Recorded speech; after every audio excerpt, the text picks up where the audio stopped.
I'm Alan Colmes. I want to welcome back to our microphones Dr. Ron Paul, former Libertarian candidate for president, Republican congressman from Texas. Do you miss being in Congress? Not at all. That's pretty declarative. I'm still very interested in the ideas, and fortunately, I get to discuss ideas and have a couple vehicles that I use, so I'm staying very involved, and it was the reason I was in Congress, to talk about the ideas, so I was sort of a misfit when it came to being. Well, the thing about you, which is that you're really an issues-oriented person. You're not about personality. You've been compared to, I guess, Bernie Sanders in that way, or Dennis Kucinich, where it's not about the cult of personality as much as it is you believe in something. Yeah, and it's also, and what you do give up there is the partisanship. You know, you don't defend your party no matter what they say, and we have those kinds both in government and also in the media too, the Republican and Democrat. I'll defend them no matter what because that's the party. And then the other thing that we'd run into is if Bush were the president, then maybe a liberal commentator would call up and, well, okay, I'll get him to bash Bush. Yeah, right. But then the next time, you know, when Obama's doing the same thing, it's a different story. So we like independent thinking and consistency, and there's several on each side. And of course, that's what made it fun because I could talk to a Dennis Kucinich or Bernie Sanders, and as a matter of fact, Barney Frank as well. You know, we worked on marijuana and a couple other things. But it's funny how each side would get you to play against the other side if they wanted you to for their own purposes. Let me ask you, you've been outspoken about Ukraine. You have a non-conventional point of view in terms of what the country is doing or how many people feel about it. What should we be doing, especially now that we hear that Putin may have designs on Finland, on other parts of Ukraine? What should our role be? See, I think the odds of Russia invading Finland are minus. He's not going to invade Finland. I just don't work on those assumptions.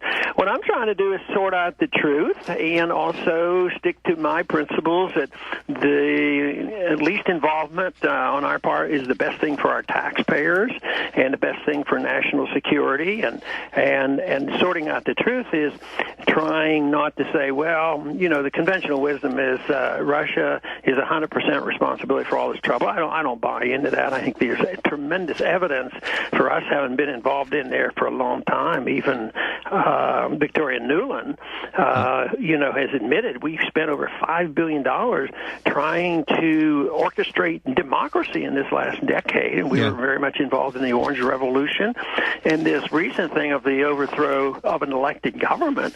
I mean, we're always involved in getting elections and promoting democracy, but if we don't like who's in, then we orchestrate their overthrow. And you could just look at what we did in Egypt. You know, we supported a dictator, we got rid of him, then we had an election, we didn't like him. That's the kind of thing that libertarians just, well, we say we believe in self-determination, but like in Egypt, for example, where there was self-determination, or even in Crimea, we're saying we're not going to recognize it because we don't think it should go that way. Yeah, and if you want to look for comparisons in Kosovo or different other places, these referenda are occurring all the time, and why can you support one but not the other? But the basic principle that I endorse is self-determination and the smallest unit of government that you can get.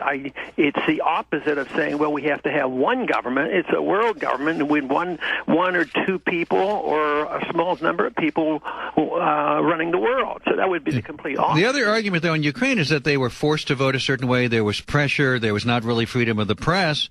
So did they freely and willfully decide they want to side with Russia and Putin? Well, actually, I believe they probably came closer to a freer election than a lot of other things. I mean, there was no election in Kosovo.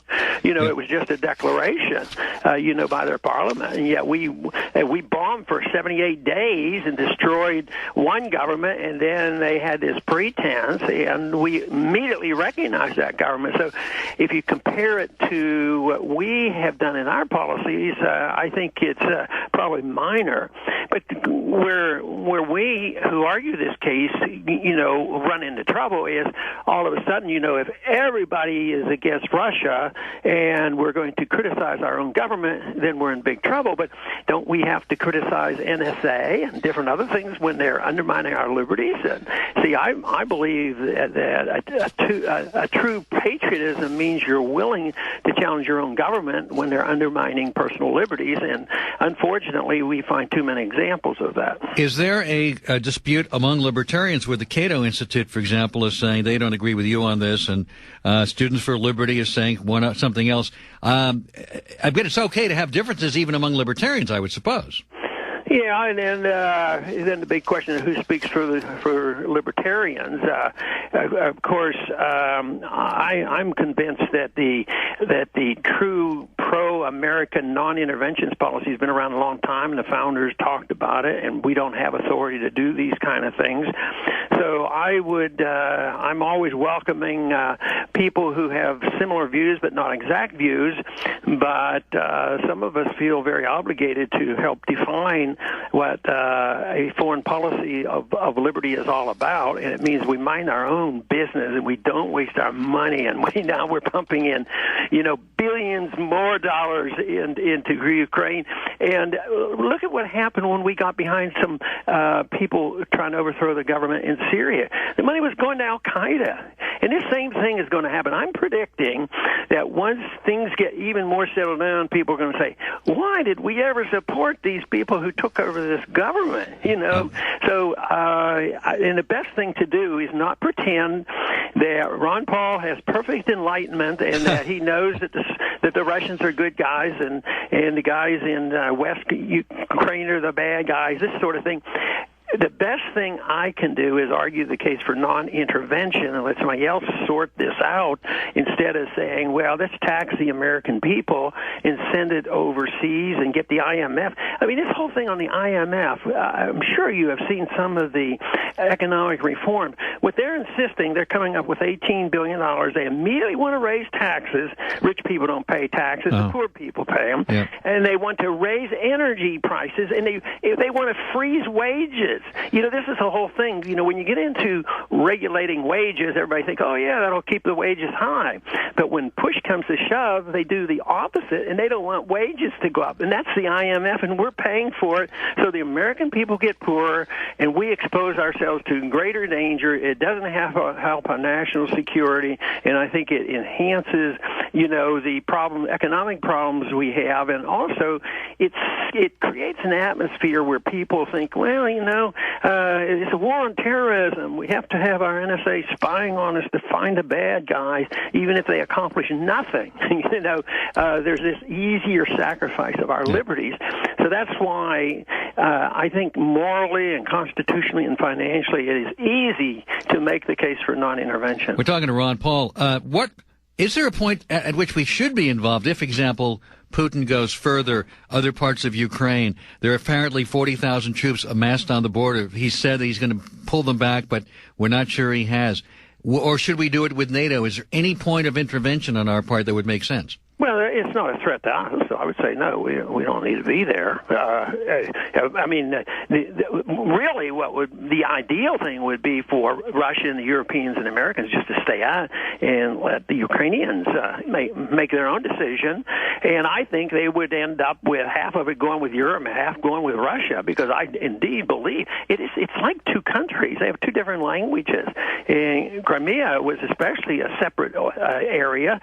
It's been with Russia maybe close to 300 years most of the time. So it's not like they've all of a sudden invaded and took over some foreign territory unrelated to Russia. That is a stretch. They were permitted. They had contracts. It's sort of like Guantanamo. We just didn't invade Guantanamo, and they had the right to have 25,000 troops there and travel throughout the country under their contract. They had their military base there, and it was a very important military base. Can you imagine what we would be saying if somebody said, okay, we're going to take Guantanamo away from you. You don't need this base. It came into your hands illegally or something. But if Russia invaded, or if Russia was aggressive militarily, is there a point which we should, even with NATO, get together and say we're not going to allow this? How far would we let Putin go before? First thing is they're not going to do it, and nobody should lie awake doing, worrying about it. If they did, if they marched through there, it would be the Ukrainians, it would be the Europeans, should not be American soldiers to go over and die in another war, and it should be never a reason to further bankrupt our country, because our security is not threatened. It's always threatened more by the involvement.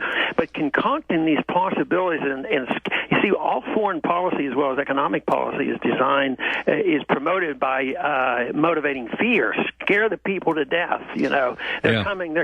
Just remember how Bush did it with Iraq. He had nuclear weapons, weapons of mass destruction. We can't keep believing our government, and this is the best thing that's happened in this country today, is people are in a healthy way distrusting the government, and the government now they know they spy on us, and and they're not taking good care of us, so people are questioning it, and they know darn well those super wealthy got bailed out in the crisis, and the poor are still struggling. So that's why they should question the system, because the system is unwinding, and for me, it's dramatic, it's exciting, because it gives us an opportunity to talk about the important things like individual liberty and reduce the power and scope of government. I don't know if you're familiar with the Supreme Court decision today where they did away with limits on campaign spending in McCutcheon versus Federal Election Commission. But they basically did away in a 5-4 decision with limits on how much in aggregate a person could spend. It's probably the worst decision since Citizens United. I wonder if you've looked into that at all and know about that decision. They ruled today that there would be no limits, or will be limits? No limits. No limits. Well, if you didn't have big government auctioning off everything, there would be no motivation. Yeah. Or even if you did have big government auctioning off all the wealth of the country, if you had moral people who would resist the temptation to take that money, you wouldn't have to worry about it.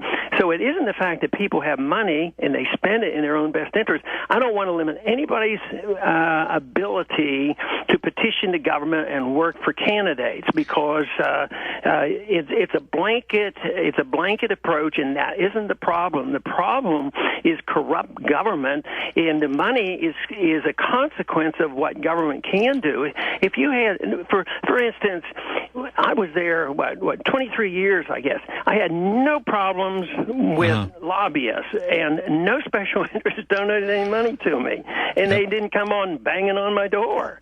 So I think we need different type of people, but if government didn't have so much to auction off, all the contracts, how can you avoid this kind of thing? But should there be a limit on how much a person can give, or is it open season? Anybody give as much? I think it's irrelevant. I think that is missing the real point.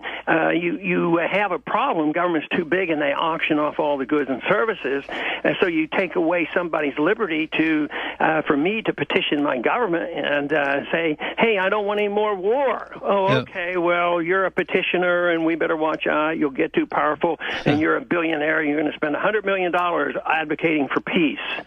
Well, no, they shouldn't have a right to do that. What we have to do is have a better understanding of the proper role of government. And like I say, if you have the right people in there, it would solve the problem. If you had a government that had no ability to auction off and provide so much benefit, if you didn't have a Federal Reserve System, you wouldn't have so many people benefiting by bailouts. They create bubbles, and just all this story now with Lewis's book coming out, how the market's all rigged. Yeah. Of course they're rigged, you know?